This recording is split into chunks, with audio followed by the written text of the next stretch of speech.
Mm. All right, let's go live.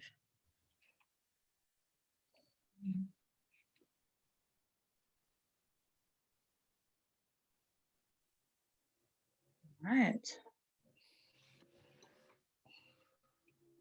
We live. Almost, I think.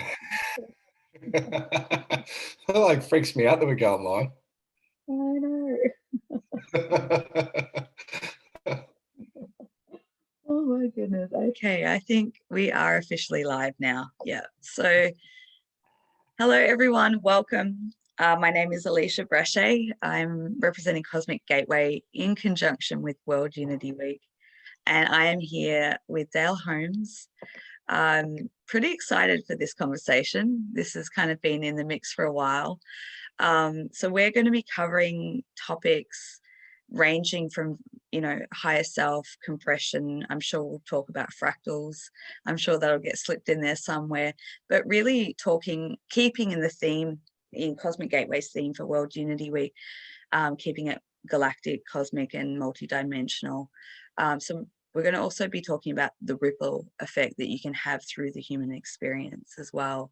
So Dale, welcome. Thank you so much for being here. I'm pretty excited for whatever's going to come through this conversation.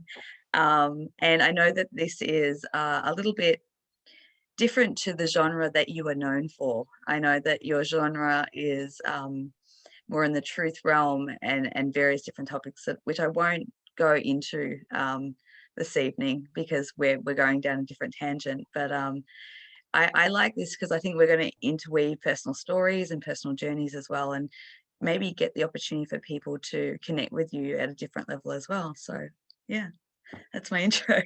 Thank you for being here. How are you feeling after your week? Look, there's really not any words to describe how I was just reflecting that this officially now is at 12 hours of live streaming, almost back to back all day. So I did, just to preface this, I did apologize in advance to Dale if I slur my words or say something stupid. So I apologize to all of you. It's not something that I'm used to in doing so much content, but it's been amazing. I've had some amazing guests on today and for the rest of the week. So it's exciting times that we're living in too. So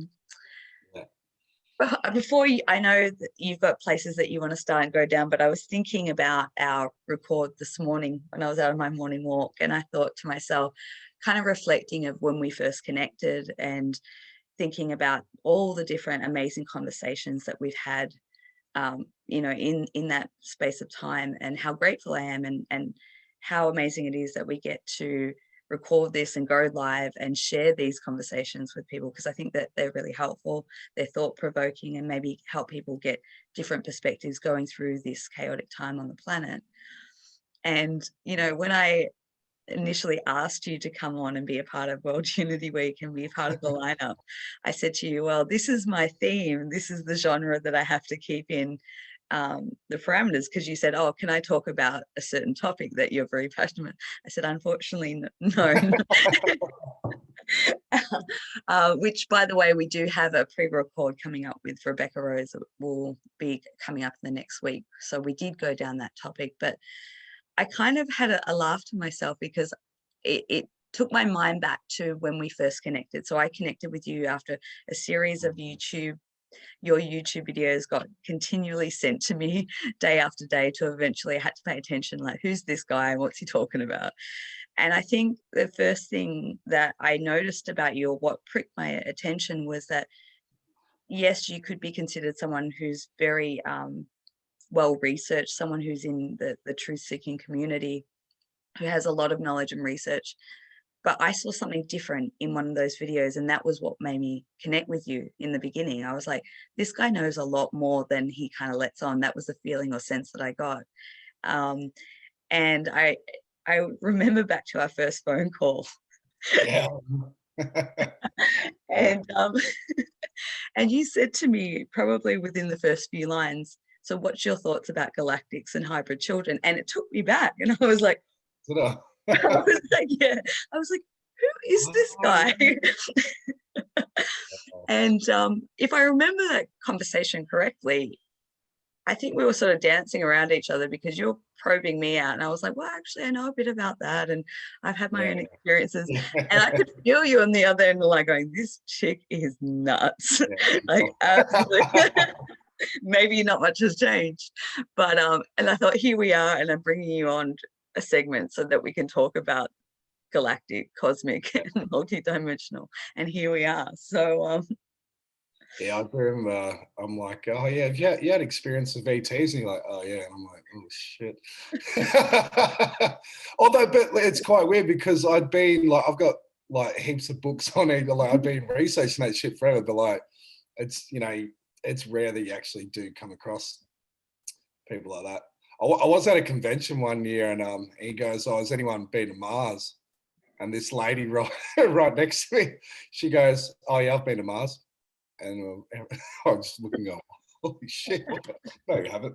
But yeah, it's a different world, isn't it? It's like, but I guess like with what's happening on the planet now, and with things coming out about what this reality is and what's been happening, there's this is sort of the next jump of where it goes. Not that I'm any expert on it, but well, you know what?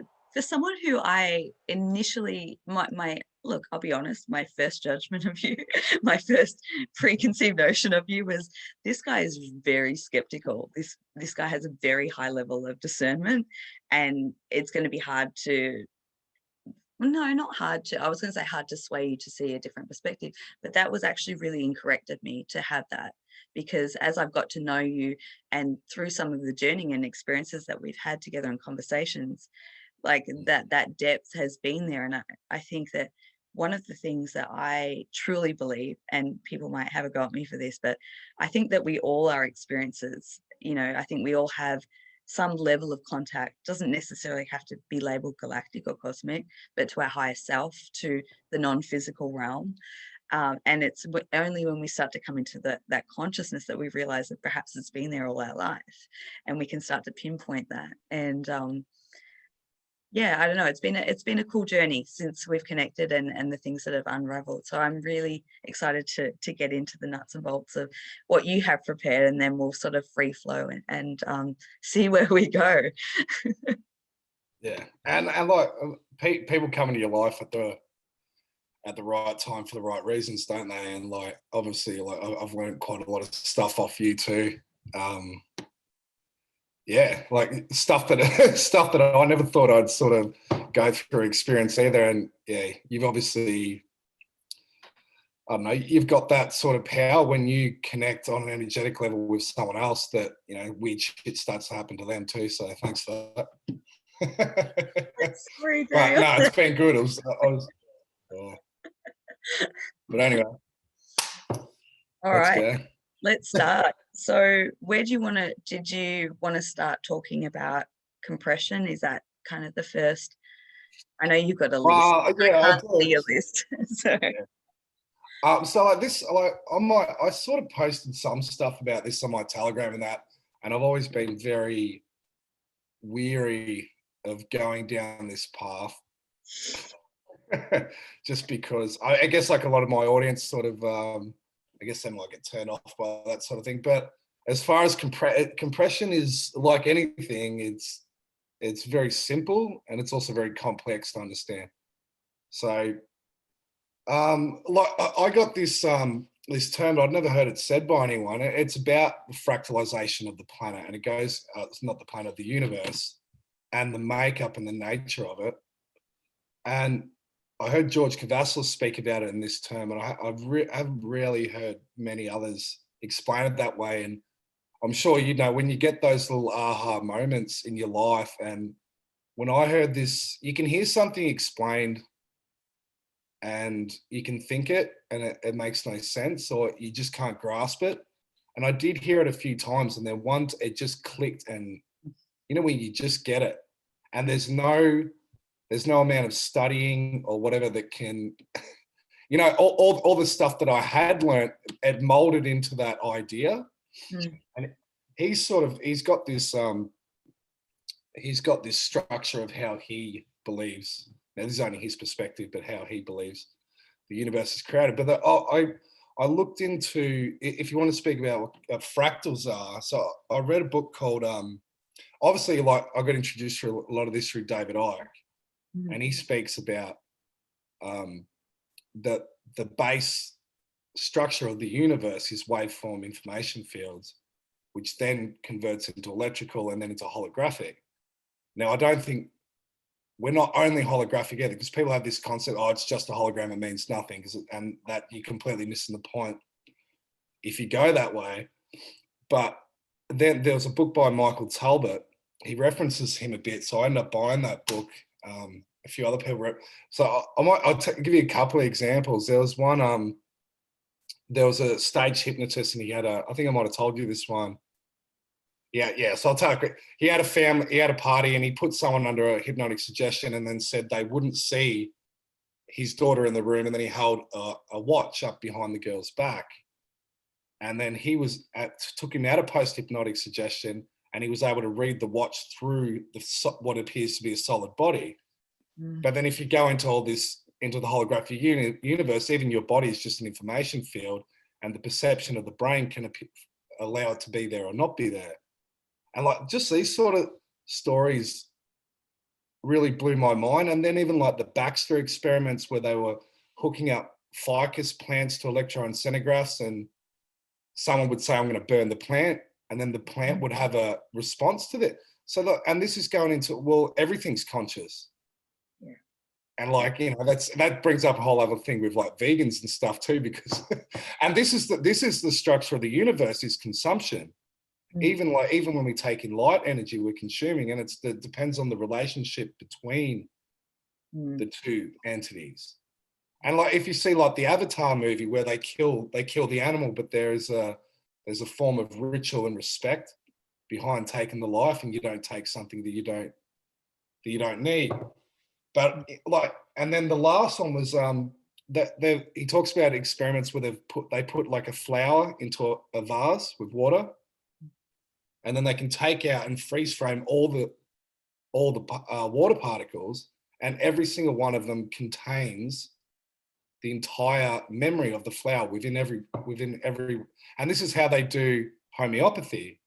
Because people go, how can homeopathy work? It's just diluted, whatever the substance, but because of the holographic nature, it is in a hologram, every small part contains the whole within it. And these are little experiments that show, and so then if you understand the holographic nature, then that explains compression, because you look at like what's happening in the universe or what's happening on TV in the world, and it's all an internal process, and it's part of the collective field. So if you think of compression, that the universe itself had to compress into a galactic form that we see in the Milky Way, which has the entire creator within it, then onto the solar level, and then you have the Earth as the fractal of the entire galaxy, and then the human form being another compressed fractal of the Earth itself, meaning that you have all the life force as the creator compressed into one form. And it's like, it just absolutely blew my mind when this sort of stuff stuck. And that the holographic nature is actually, it's like this divinely written code that is able to project itself all the way through to where you think, oh, I'm just having a nothing 3D human experience, where it couldn't be anything. There's nothing more important really than what we're doing. And we've been cut off from the creator, but we're being cut off intentionally to go through that path, and all the hurdles that are stopping us along the way are the ones that are more distorted or taken away from the creator. So like this force, which is also part of the creator itself anyway, but an aspect of that is trying to stop. So have you ever heard the quote, if you're one-eyed and you want to control two-eyed, you have to make two-eyed blind. And that's what this force has less access to the creator than we do. So it has to keep us at a lower perception state than itself.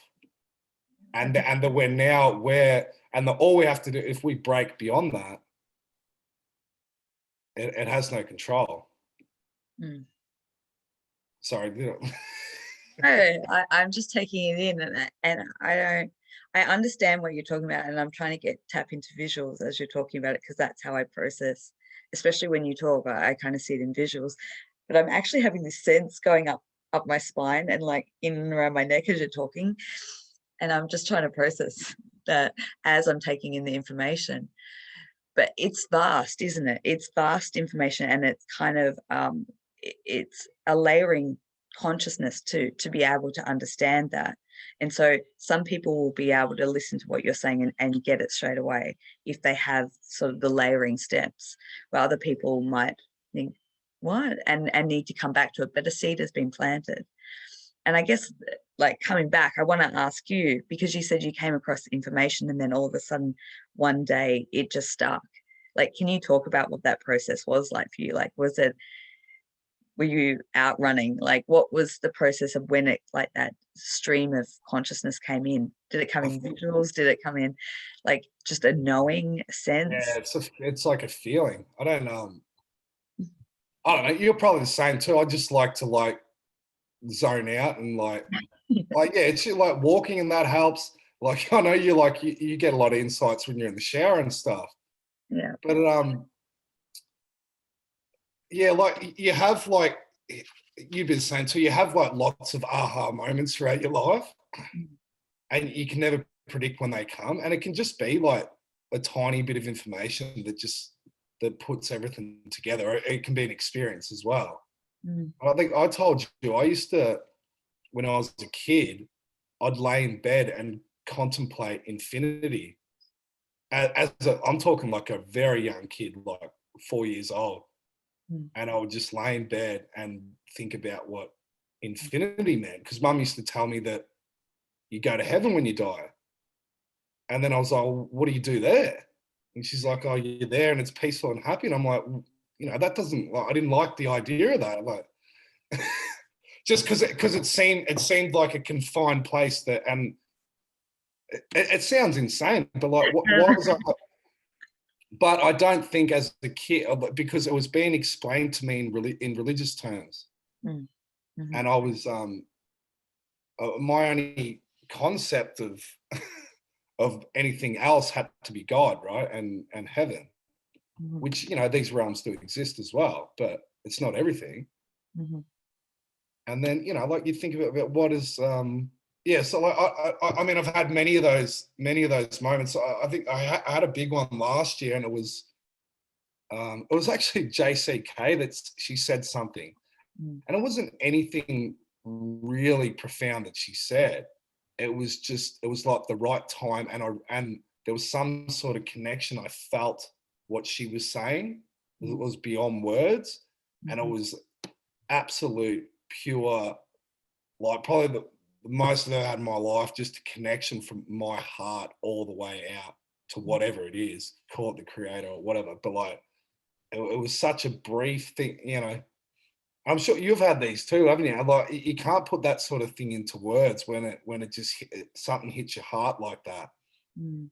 I think it was to do with Uluru, actually. Yeah, it was all. Yeah. If I remember, that triggered me. Yeah, it did. But I think it was the connection home, or connection to the heart.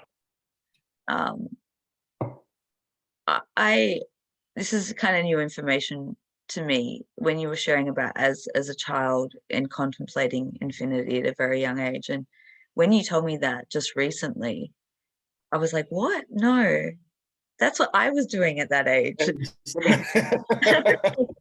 I met anyone else that was doing it. And I forgot about all that. And I think I'm getting to a point here, but I had forgotten about all that, and I never shared that with anyone. And it wasn't until like going through more and more of my ascension journey, and connecting deeper with multidimensional realms and trying to pinpoint the pieces and put it all together to understand it from the beginning of my life till that moment, and to see it from that perspective looking back, that more of those memories sort of made more sense to me.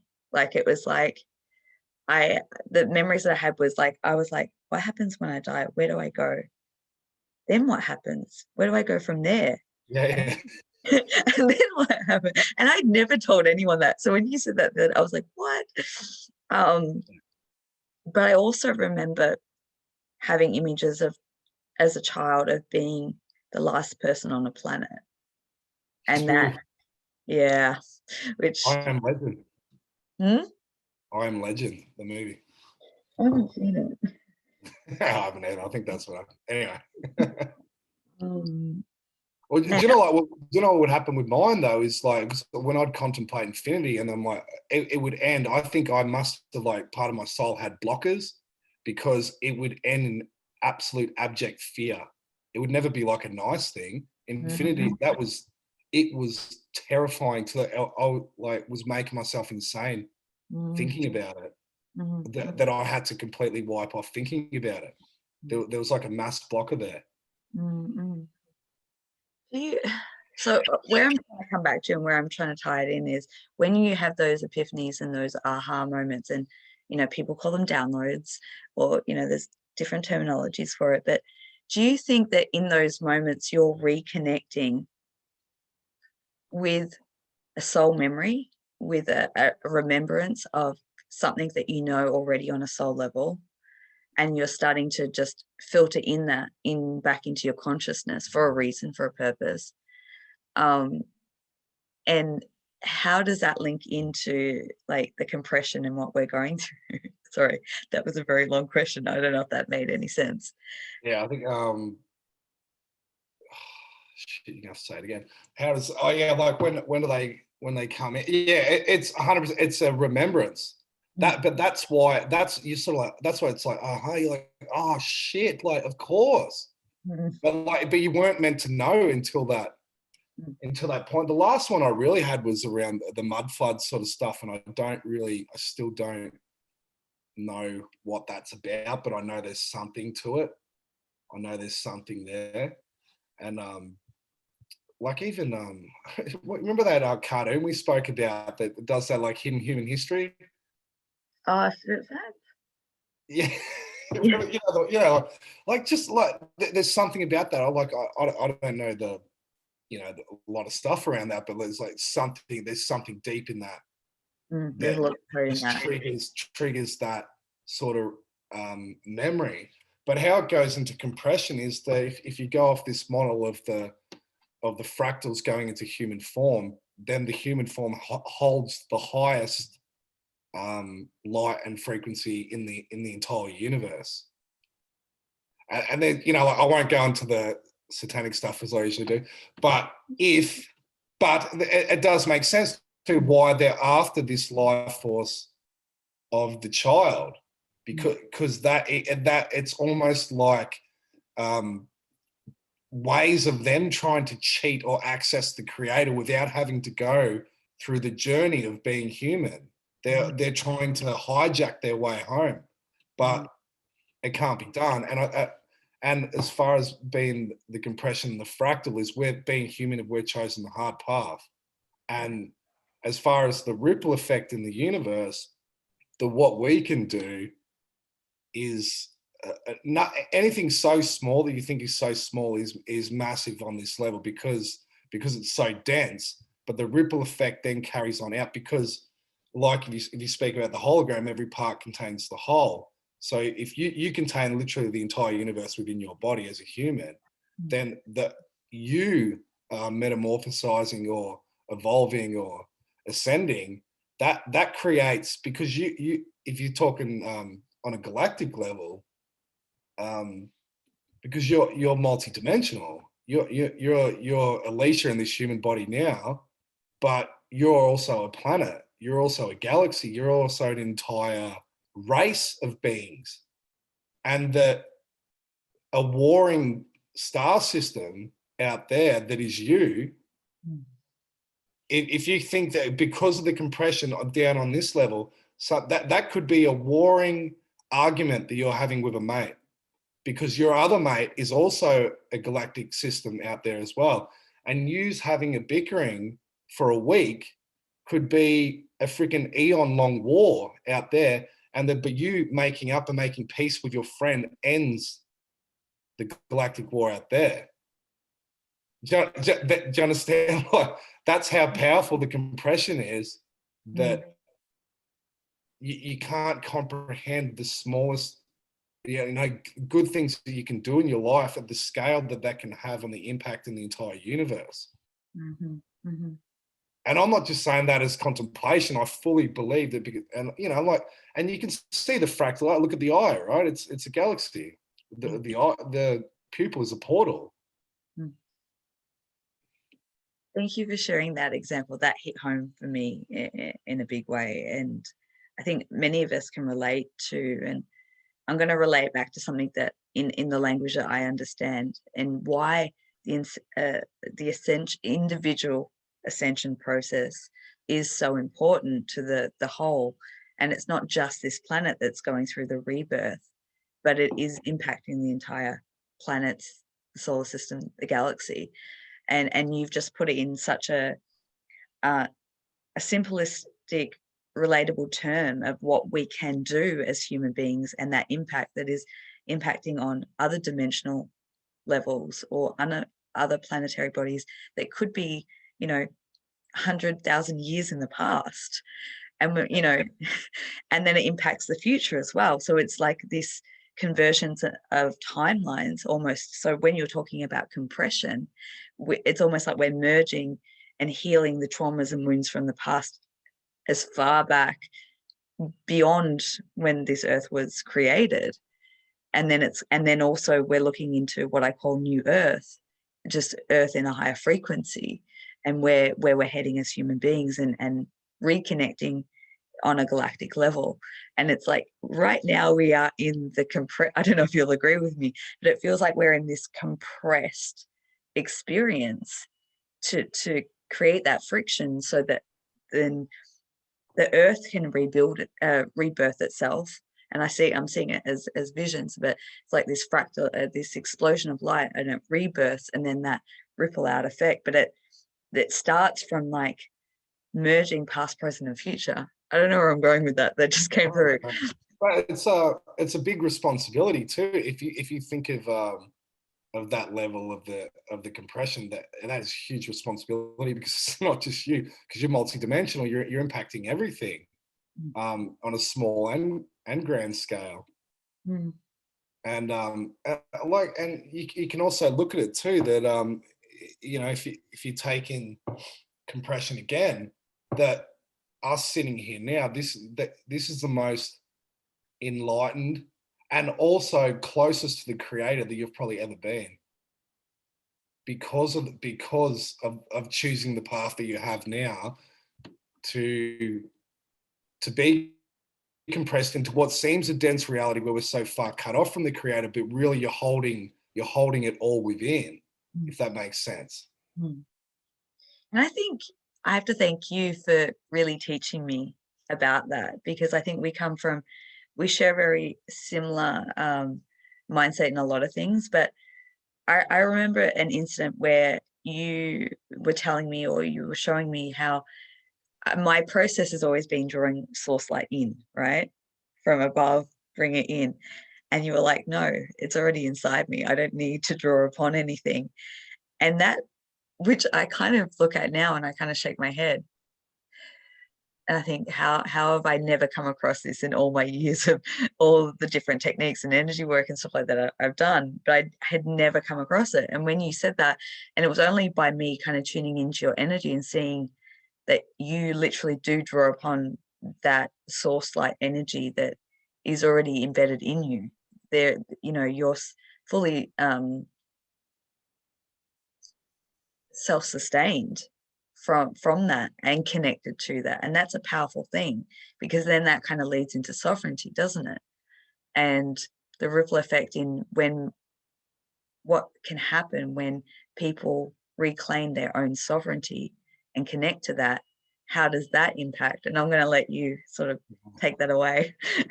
Well, that's and I get like this, like George Cavaslis really really drilled this home for me too, that his website's even called I Am Infinite. That's what it's called. Which is like, it's called IamInfinite.love. How the hell do you even get a .love on the end of it? I love that. But like, he taught me a really simple strategy, and it's like, and you can adopt this, you know, like I was telling you, so like when you go through bad periods in your life and you're up and down and stuff, but like, you always know if you've got, you know, don't like to use the word spiritual, but if you've got that spiritual understanding, you're never completely lost. You always know that, like, it doesn't really matter. And he says, I'm infinite, just the simple thing, but actually contemplating, and like, I think about what does it mean? And infinite, well, the in is just the negative prefix. It just means I'm not finite. And that's the simplest thing. And that means I was never created. I always have been. Mm. And this why this brings up a lot of other weird stuff, because then this goes into the whole God realm too, and that people worshipping and praising God. Now, like, and that's fine if people want to do that. But for me personally, I don't see the need to worship anything. And my creator doesn't ask to be worshipped. It doesn't want to be worshipped, because I'm infinite. I exist as part with the creator. Because the word infinite means I was never created. I always have been. And this I would contemplate this again as like a 4-year-old kid as well. That I'm like, well, how was I created? And I was like, well, God created you. I'm like, well, who created God? And no one can answer that question, right? No one can answer that. If God's a creator, who created it? But that's the paradox. There is that life is infinite, and that, you know, this is only one universe. We're going to go do this. But I think I was talking to you the other day too. This is like, when you talk at this level too, it really does brush off a lot of the crap that's going on the planet now. And I'm completely not for the whole distorted feminine that goes with the of taking no action either, where they've sort of pushed to that whole way of no action being taken, because that's a distortion as well. That's not what I'm talking about. But just when you contemplate this too, this is where you can find courage to fight the system if you want to, or stand up for yourself. And really, what's fighting the system? It's like saying, no, I'm not following your rules because I'm sovereign. And then you go into the higher level. Why am I sovereign? I'm sovereign because I'm infinite, and I've got nothing to fear. I love it when you bring it back to that. And I think from my vantage point, that's what's always got me through reflecting on a personal level, hard and chaotic times in my life, is going to that bigger picture of, you know, all this stuff is happening. So comparing it to what's happening on the world scale stage right now, there is a lot of chaos, a lot of turmoil, a lot of distortion. Perfect word, Dale. And, you know, we can get so bogged down into that density of that experience, and it can be very heavy at times. And it's like, where that courage comes from is that remembrance of the eternalness of the soul, of your life force energy, of who you are. And sometimes when you can bring that into the perspective, even in the everyday, it can give you that boost. It's almost like injects fuel into you so that you can stand up for your rights, or say no to something, or, you know, whatever it is, however it plays out in the individual's journey. But I think that's so important, to be able to take in that bigger perspective, especially going through times that we're going through right now. And I think that we're in such a precipice, and we have been for a while, but it's becoming more and more that way. But I wanted to come back, because you were talking about no worship, and I know that I am sort of in agreement with you. You know, I do believe in empowering the individual and the person. You know, personal empowerment is the most important thing, sovereignty, all those different terminology. And that can be a really hard thing to do when you're born into a dense planet that's going through massive change. But to bring it back to the galactic aspect, I mean, just looking at what's happening, you know, with the release of the documents and all that sort of stuff, you know, then that ties into looking back in Earth's history and how they were worshipped. You know, off-planet beings, star beings, galactic beings were worshipped.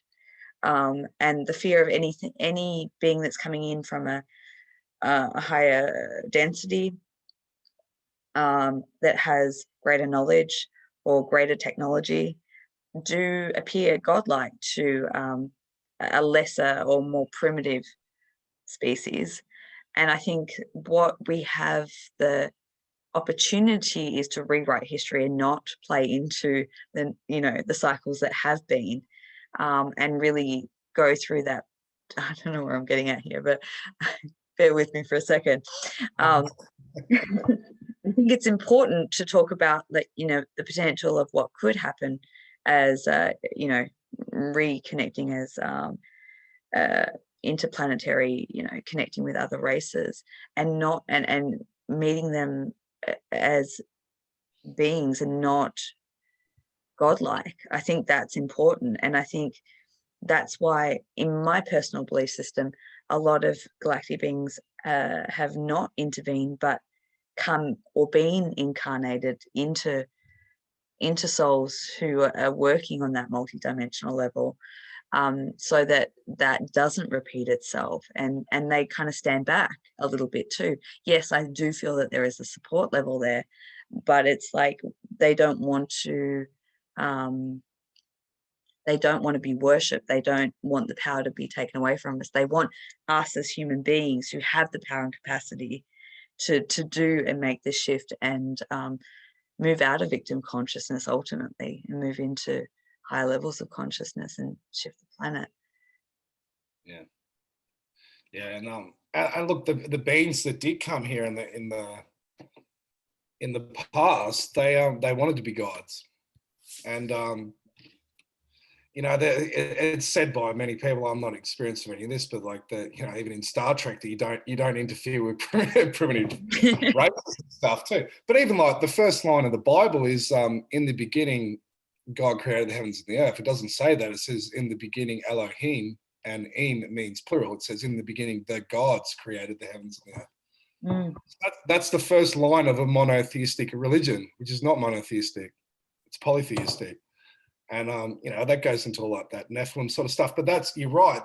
And we obviously played out that cycle of worship. And yeah, look, the time is coming when we're going to be open to our galactic brothers and sisters, right? It's coming. I mean, we're in disclosure right now. I don't know what's happened with these docs. I haven't seen anything. I think they'll come out on the 20th, so they can't have been too big of revelations. But I haven't been watching much. But they are slowly introducing us to this stuff. And there's a good one that Wilcock put in his book. There was a group of it was US soldiers in the Pacific, and they stayed in an island in it was like West Papua, Timor-Leste, or something, like really remote place that had seen no human life. And they parked their helicopters there and they took over for a couple of years, gave them flour and all that sort of colonizing bullshit that they do. And they came back 40 years later and they had a whole religious structure where they were carving helicopters. They dressed up like US soldiers with gun replicas and everything. And this is what happens. I'm trying to think of the word for it. But if you think on a higher level, you got ET beings coming in here with like freaking space crazy shit that, you know, we're not aware of. The same things can beckon to happen too, and even beings that are appearing to be of the light can do that as deceiving as well too. But I'll say, like, I mean, obviously I don't have the experience with these beings that you do, but my discernment is if there's any form of worship, if they want any form of worship, then that's the biggest trigger for me. Yeah. And I think it's important that we talk about this because, you know, discernment is the number one thing that people really need to have at the forefront, navigating their way through this. And, you know, anything that takes your power away, anything that wants something, you know, like you have to question that, and where is the motive and intention. And that comes down to into all realms. Like, think looking at the spiritual realm and people who channel, you know, I'm one for being really discerning about channeling, you know, for the same reason, because it's like and messages should come from a place of love and empowerment, not taking people's power away and making them, you know. So it's always about discerning where information is coming from, what is the perhaps agenda behind it. And I think very importantly so, I think that there have been many agendas played out on this planet, and still are. It's a big proxy war. I look at Earth as just a big proxy war between all these other, you know, like in the Middle East, like with Syria, the US was arming the rebels and Russia was arming the government. That's what Earth is. It's like all these beings with different agendas, all fighting proxy wars, and we're stuck in the middle. And but why are we the prize? Why are we the prize? Why is that, Dale? Why is well, that's what I'm telling you. That why are they so interested in us if we're these low, unevolved beings? Why is there so much interest in that? Why do the Greys want to? Why do they have all these breeding programs? Why do they want us? There's something that they don't have access to that we do, right? And we might not, we necessarily don't have the technology, but we don't need the technology either. If you explain the compression again, but that's what I think too. That this is only a thought that the human being is the most evolved because of the compression, and that they can choose that path as well. Not in their life now, but at the soul level, if they want to go through the human experience, they can choose that path. And the ones that are wanting to do a lot of, you know, harm and stuff and keep us down, they don't want to choose the path. No. They're jealous of us. There's jealousy on that level. I'd like you to talk more. I love it when you start to talk about this, because then my mind starts ticking and I'm like, oh. But it's like, I mean, like, you know, like I'm so very sort of distrusting of certain beings, and if I've had like, like I had like, yeah, like I've done those sessions that, and these beings were telling me to chill out, just chill out.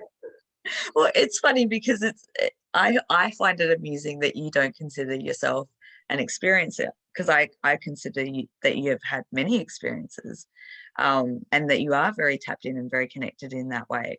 But you do have that level of distrust and high level of discernment, which is not a bad thing. It's not a bad thing. I was going somewhere with that, but I was gonna, but like, so I've got a question for you though, right? So, because you hear this story a lot, okay, but with Christians, is that their life was completely. I won't go. I'm not bagging out Christians, and like Christianity is great. It's got some of the best teachings ever, but like anything, it's a book. It's the entire knowledge of the universe isn't contained within the Bible. I'm sorry. It's not, nor any book. And like I said, we have that within anyway. But, you know, there's great things within the Bible.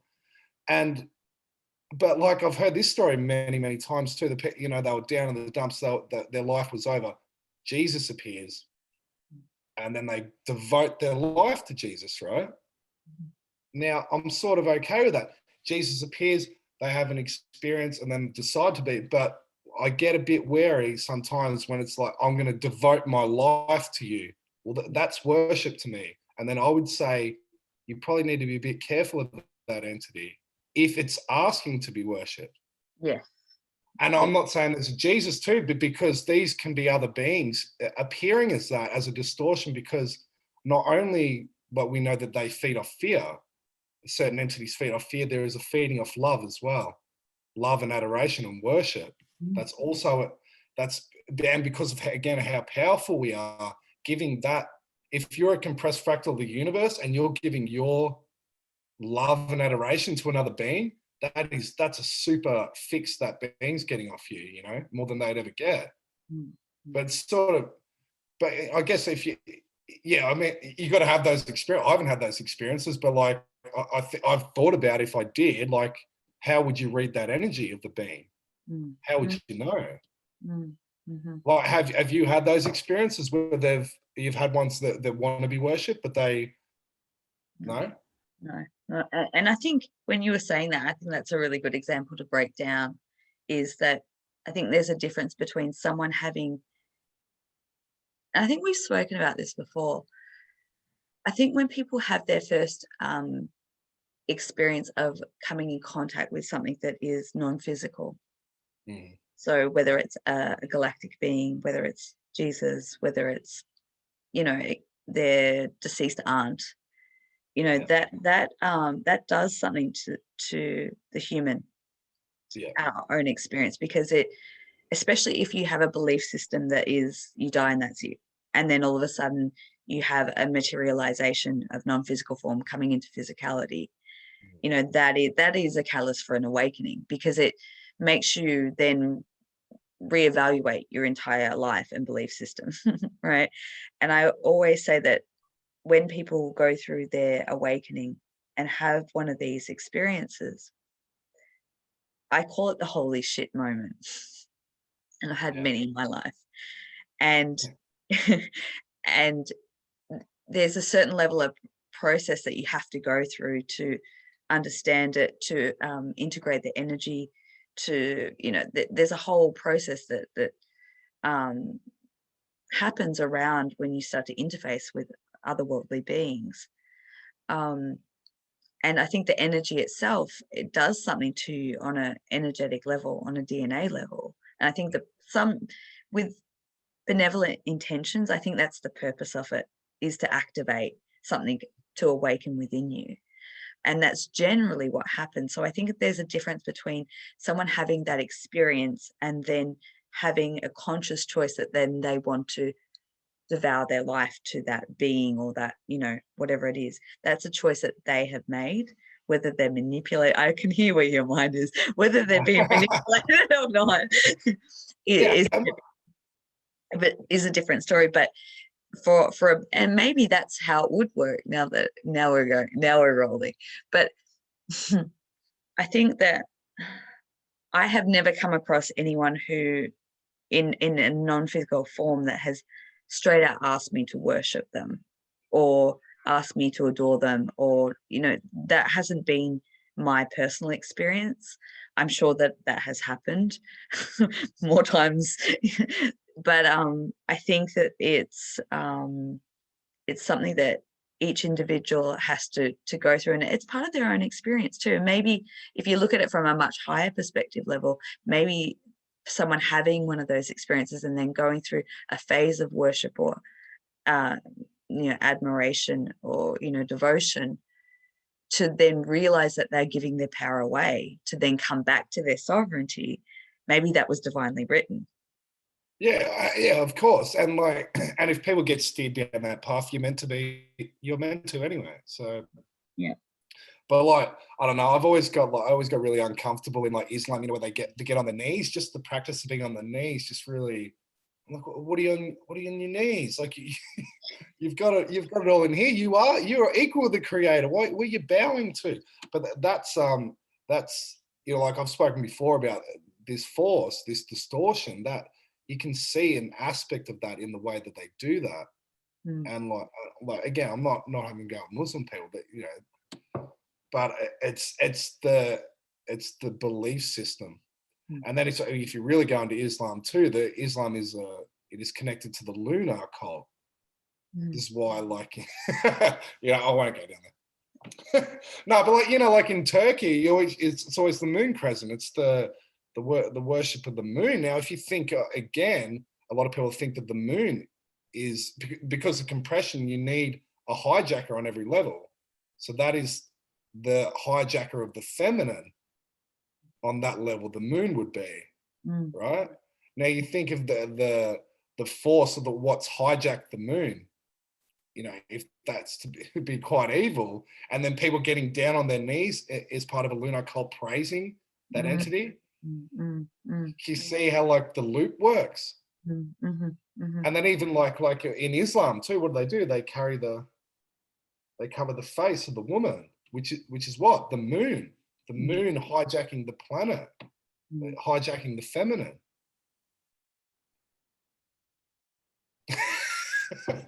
I don't know if you wanted me to go there. Oh, it's fine. No, it's fine. No. But what? But do you see, like before, like we were talking with compressions before, how it works on every level?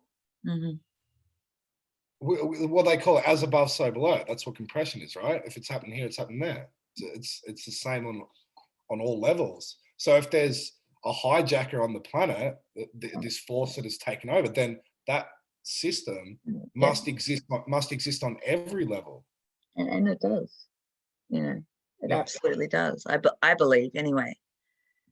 And and I know I might bring this one up too, because this is a crazy concept as well, because I've had this conversation with you, that if you believe in the compression too, then the sun itself had to compress itself into human form and be a human being. This could be Jesus. This actually gives credence to that idea that the Christ was here, right? This was the sun, the S-U-N, on the planet as the S-O-N.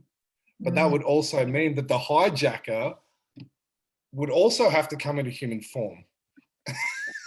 And that Satan literally did walk the earth, or possibly still does.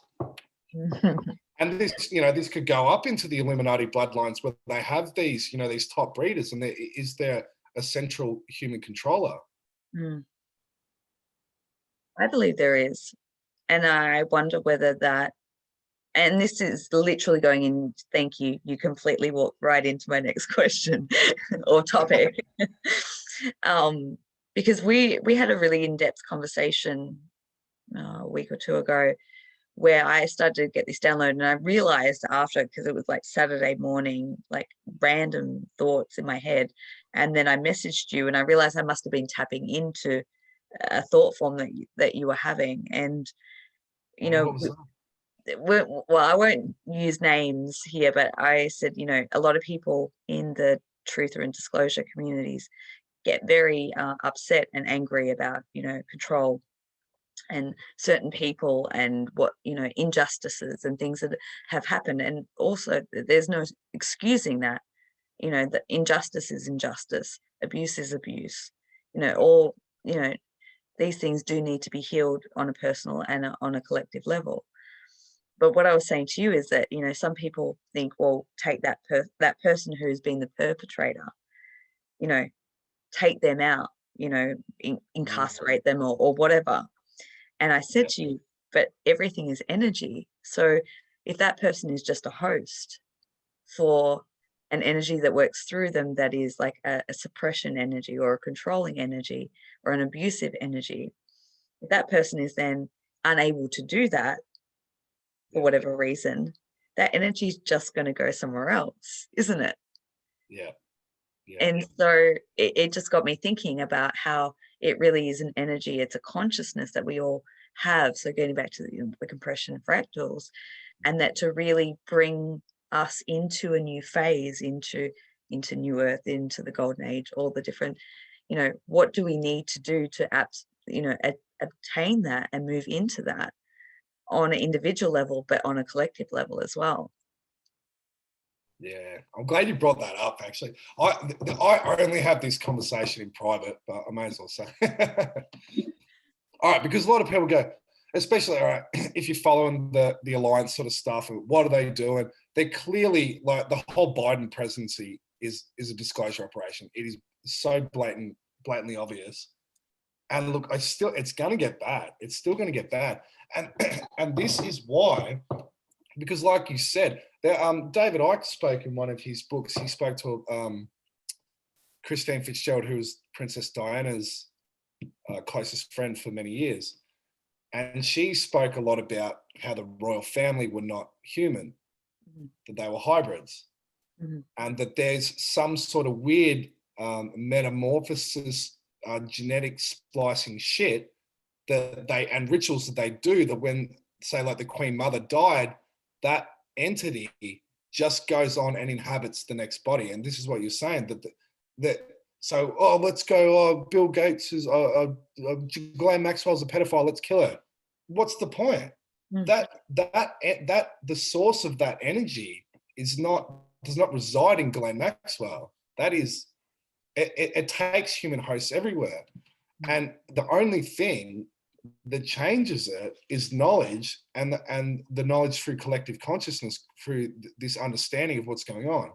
And you can understand why they've run this disclosure operation in this way too, because what are they going to do? We're going to go take everyone down to Gitmo and kill them? It doesn't work like that. There has to, they won't be here when the energy won't allow it to be here.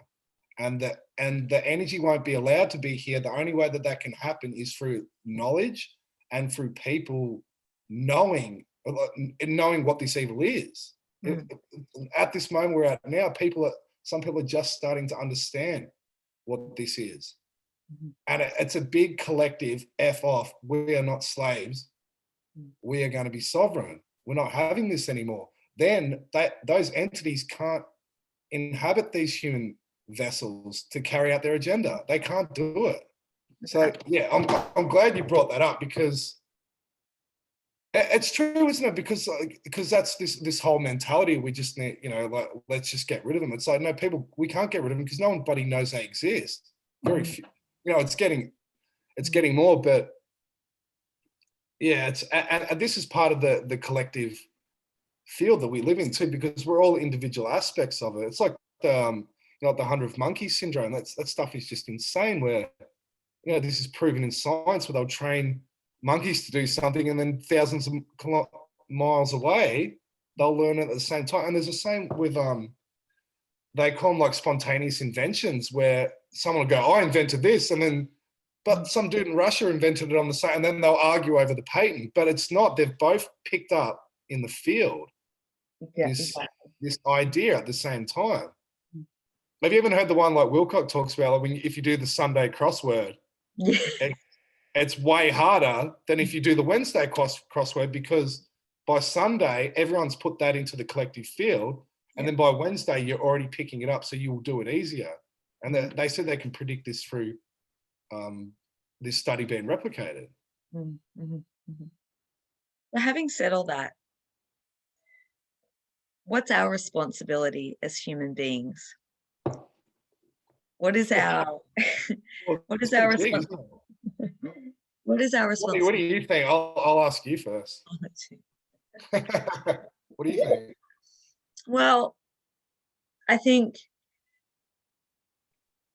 having that conversation with you, and when we spoke about it, I love it, because it always sparks for me, because you'll talk about something, and then I go away and I think about it, and I try and come up with a solution of how can this be overridden. It's like you bring all this truth and knowledge and information, and and credit to you, Dale. I mean, you've been diving deep in some of the darker stuff of human occult history on this planet for eons. And I don't know if you're going to mind me saying this, but just from a research perspective of what you've been doing, for a couple of decades now as Dale Holmes, but I know that your soul has journeyed and it had a lot of these experiences, and that is why you are doing what you're doing. You're very much in mission and in purpose from my perspective. And I think that there is purpose to everything. So it's like you bring this information, and then I think, oh, how can this be overridden? How can this, because then I come from my own perspective, right? How can this be healed? How can this be transformed? How can we, move into a better life? And so after we had that conversation, or I had that download and we talked about it, I was like, what can we do? What can we all do on an individual level that will then reclaim sovereignty, reclaim personal power, and then have that ripple effect out into the planetary bodies, the cosmos? And really, I believe it comes down to something that's really simple, and it is working within our own self, working within our own energy, or, for other people, I'm going to try and break this down. It can be like our programming, our mental capacity. It can be our emotions, but it's a combination. But ultimately, it's an energy, because we've been talking about the energy, and that is of victim consciousness. and separation and polarity. And it's about having the conscious awareness that resides within us, because we are the fractals, we are the compression. And what we're really trying to bring back on this planet right now and into the, greater cosmos at large is unity, is peace, is love, is harmony, is balance, is, higher level consciousness. So from my vantage point, what we can do all as individuals is work with healing the wounds and traumas of where we've been hurt or persecuted or misunderstood, all those things. If we can work on healing that within our own experience, from wherever that comes from, because it might just be in our personal, I'm Alisha, this has been my, experience in this life, or Dale. But as you were speaking about earlier, it comes from a much wider, you're talking about how you might be fighting with a friend, but you're also warring out in Orion, 10,000 years ago. And by putting it to an end here now, it ends it there and brings back. So I think it comes back to awareness, knowledge, consciousness, and ultimately, I say healing, but I don't like that word, because I think it's about coming back into alignment and resonance. Yeah, well said. Very much in line with the week. I would say, I would say all that, and it's really the only thing that's going to change things here, and it will, is just the stripping away of every program of perception that we've held. And it, like David Icke again talks about this, he calls it the blank piece of paper. Just go back, get a blank piece of paper. Nothing goes on there unless it can be backed up. And it's a process of thinking about, oh, I believe this. Oh, why? Why do you believe that? And just knuckling down to what is it do I actually believe, and what am I doing here? Mm. What's the purpose of this life? I don't know the answer to that question, but you do. It's already within you. Yeah, a little bit, but it's like, and then I don't know. I don't like people giving people advice too. It's like, just follow the synchronicities, and when you feel the need to take action, whatever that is. Mm-hmm. And people are going to have to take action soon too. They're not going to have a choice. But that's and that's the final process of the spiritual man, is eventually taking action. Yeah. And I don't mean freaking pitchforking and stuff. I'm just like, whatever. Action can be anything. Like what you're doing, like this week, doing these videos. That's action. Other people have other actions, Yeah, it is. And I think when you're saying you don't give people advice, it's no. I mean, you can guide people, depending on what your role is, but ultimately everyone's journey is so individual. So, it's about being able to give people the tools to help them then navigate to access their own guidance system, and then to find out what action is right for them and what is going to be the best for them to move forward in whatever that process is that they're facing. But I like what you said, because I think that it's true.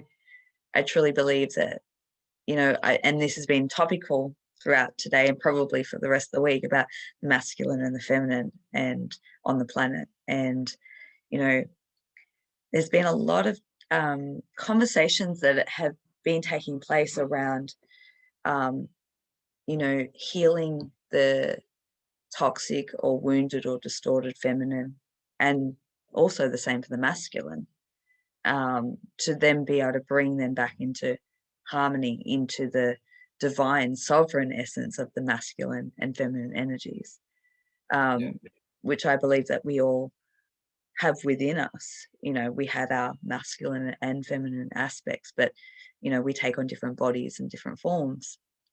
And I think that's part of bringing back the balance too. But going back to what you're saying about the masculine taking action, the masculine energy is one of physicality, of action. whereas the feminine is more connected to the ethers and the non-physical, and being the creator energy. But it's the masculine that brings it into the physicality, into the physical world. And that's where, when you see, you know, what Nick's doing in the rise of the temple of the rising masculine, and this sort of uprising of these conscious men on the planet, it just warms my heart, because I always felt that the tipping point would come when we start to see the uprising of these men taking their power back. Yeah. And then that always, I don't know if that makes sense, but to me that was always going to be the final phase, because yeah, sorry, go on. Yeah. No. I was going to say, I remember talking to you last year saying, yeah, like, I think the women heard the call first, and Mark Passio talks about this too. The feminine in his principles of natural law is the feminine is the non-aggression principle, right? And this is like, do no harm. That's within the universe. That's what you're supposed to follow. Don't harm anyone, non-aggression. But then there's a self-defense principle, which is divine masculine, right? And we're under attack. So it's resisting tyranny and being sovereign. That's the self-defense principle, which can happen in many different forms too. But so you're right, and yeah, I can see that you're right. I think that will come near the end, when the blokes finally stand up. And you know, I got a lot. Yeah, that makes me smile. Makes me smile when you said that. I have a lot of respect for men. You know, I've said this before on other videos that we've done on Roundtable and things like that. I have a lot of really beautiful men in my life, and I've always had a lot of respect for men. Being raised in a family with predominantly, you know, 2 brothers and all male cousins, like I felt like I grew up in a male predominant, you know, sort of environment. I was reflecting on this recently about how much compassion I have for them when I think about how much suppression the divine masculine has gone through, you know, and warring and over eons of, you know, trying to get up and fight and you know, take action, and then being squashed and suppressed, and then trying to get back up again and then being squashed. And, you know, I think that in some communities, you know, men can be like, oh, you know, masculine need to, but when you take it in from that perspective of the amount of times of trying to get up and then being pushed back down and then up, you know, and it happens on both sides. I'm not just talking about the men, you know, females as well. I think we're going through this as a human collective experience of where we have been pushed down and then come back up, and sometimes, you know, to have that happen repeatedly over and over and over, it wears you down, you know what I mean? And then to take that final last stand, it takes a lot of courage and a lot of resilience and a lot of strength to be able to do that. And I think that's kind of the feeling of where we're at. It's like, I don't know about you, but I feel completely exhausted on all levels. You know, this year has been extreme. Last year was crazy. I mean, each year is getting more and more intense to push us, to give us, through the extreme polarization of experience, to give us that friction to make that leap. I hope. Yeah, I was just thinking, it just makes me think Hero's Journey again too. When you sort of make press down and then come back for the final stand, it's like, you know, this is Harry Potter again when he dies and then he comes back. It's like Neo when he takes the bullets and then he realizes what he is and then he comes back. It's like when Simba's on the gorge and he's holding him and then he, you know, it is that final part of the movie, isn't it? Yeah, there is. We're gonna wrap it up in a second, but I want to throw this couple of more questions your way. Okay, go.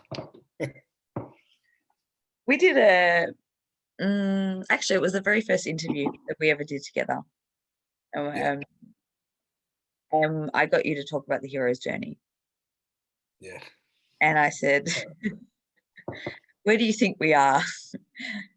What did I say? I can't remember, but I'm going to ask you again. like almost 12 months later. Yeah. Where do you think we are as a collective if you look at the hero's journey? Well, it's after that final point of the quickening, and then when the the hero has to face the villain for the final time, right? Mhm. So he's become aware of his reality. It would appear, okay, so like I always like to use what's it, Billy Madison. Seen it? No, not Billy Madison. No, sorry, Happy Gilmore, the golf one, right? Yes. So like it really ties into the stuff that's happening in the US because I mean the scale of the hero, you could say another 10 years, you could say within weeks, but it does look like the villain came out of nowhere, pipped at the last minute and won, right? Mm. But then somehow they find a way. So we're probably actually not even to that point yet too, because that is the point, at the last point of all is lost. Mm. I don't think we're there yet. It's hard to read into it. It's so hard to predict what's going on, but I do feel there is still, just based on the consciousness of the people around me and what I'm seeing, that there has to still be a massive kick in the guts. Mm. But so be it. So my other question was, where are you in the hero's journey? Where's Dale in the hero's journey? I don't know. Well, it depends when I'm going to die, doesn't it? Okay, on my soul journey, I'm hoping I'm like right at the end. I'm about to hold up the trophy. Are you? Is that a bit arrogant? No. In this life, do you know, I've always thought about this too, because I was like, I need this idea that I need some terrible thing to happen in my life so then I can overcome it and become the person I'm meant to be. And this terrible thing never quite happens. Mm-hmm. But that's like a program in itself too, isn't it? That you're waiting that nothing good can come in until something bad sort of has to happen. But yeah, arrogantly, I think I'm near the end. But again, but this goes into what I was sort of telling you last year about when I felt into that heart thing, and that it was sort of saying that, like, I think I do want to go home. I was about to say, yeah. Where are you going on that journey? I'm going on another adventure, but I'm going home first. Where's home for you? Hey, sorry. Where is home for you? Well, it's like if I said before about like the compression stuff and that, it's not a physical place. Mm. It's where you always have been and you always will be, wherever that is. Mm-hmm. Mm-hmm. Thank you, Dale. Final thoughts for people who are watching in terms of where they're at in their own hero's journey and what they can do in their lives that will help contribute to make them the person that they're always meant to be, and then contribute to the greater collective in getting us as a human race where we need to be. What would you say? I think like what I said before is to start with a clean slate about how you look at everything. Yeah. And where your perceptions come from. And then I think we've got a chance. There's so much stuff that's going to come out that we're gonna have to rewrite history. So be open to whatever it may be that you can put on that blank sheet. Yeah, that's beautifully said. Beautifully said. Well, thanks, that was good. Thank you so very, very much. Thank you everyone for watching. If you are new to Dale's work and you find it intriguing, I will put down in the comments section where you can go and find him on various other social media platforms, not necessarily the mainstream ones. But Dale, I just want to thank you so much for the work that you do in uncovering the very uncomfortable topics, the things that people don't want to look at. but it's necessary, and it's so important, because we can't heal and resolve things that are swept underneath the carpet. And I feel like a big part of your soul's journey and offering in this lifetime, and a combination of many others, is to go into those deeper parts, to bring light to them. Because at the core essence, and when you talk about going back home, my perception of you, I always see you as like a golden energy, that I see as like the highest vibration of what I call source. And I don't connect you necessarily to other galactic races, and I think we all have our own individual origins. But I think that you have that energy, and I think because you have that energy within you, it allows you to go to some of the darker places and to expose it and bring it back to light. So I want to thank you so much, not only for coming on and sharing and talking, but the work that you do on a daily basis. I know that it can get wearing on you sometimes, and you do a lot. So just endless amounts of gratitude for what you do. Thanks. And can I say too, well done to you for putting on this week, because I know it's been a massive task. And obviously really time consuming, but it's definitely been worth it. So good on you. And I can't believe you got David Icke on. I'm looking forward. So cool. So I'm looking forward to watching that one, but I'll have to watch the others too, because I haven't had a lot of time. But well done for all the work you've done this week. And I can say this year, I didn't get to say it on my David Icke interview, because that one has already been done. I think it's scheduled for Thursday morning at 6 a.m. Melbourne, Australian Eastern Standard Time. But if it wasn't for your influence in my life, I wouldn't have reached out and connected with David Icke. And I feel like that was a really important interview. And it was purely because of your influence. I mean, I was connected to his work, in my teenage years, and then, went down different paths. And through hard times that I went through in my life last year, and the timing when you came in and we were having a conversation, and you referred to something that David Icke had spoken about in his book, it reconnected me with his work. And it wasn't just that, but that was like the catalyst moment of me going, oh, I didn't know that about David Icke. And then as it unraveled, you continued to share with me various things about him that got me really reinterested in him and seeing him from a whole different perspective. So really, everyone who is looking forward to that interview should really thank you, and thank you for helping me put together the questions for the interview. So thank you, Dale. I'm going to sign off now. Thank you, everyone, for watching, and just endless love and gratitude. See ya.